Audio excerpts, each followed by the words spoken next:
Hello and welcome.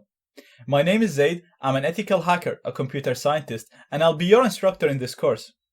In this course, I'm going to teach you website hacking and penetration testing. So we're going to start from scratch, and by the end of the course, you'll be at a high intermediate level, being able to launch attacks exactly the same way that black hat hackers would do.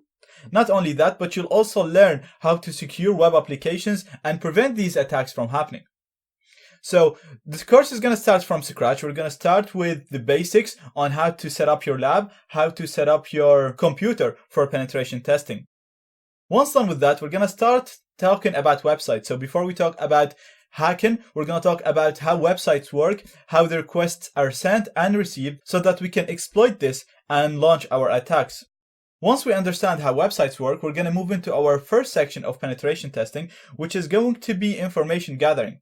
In this section, you're going to learn how to gather very important information about your target, such as the technologies used, the DNS servers used, and the other websites on the same server. And we'll talk about why this is important and why you need to know this.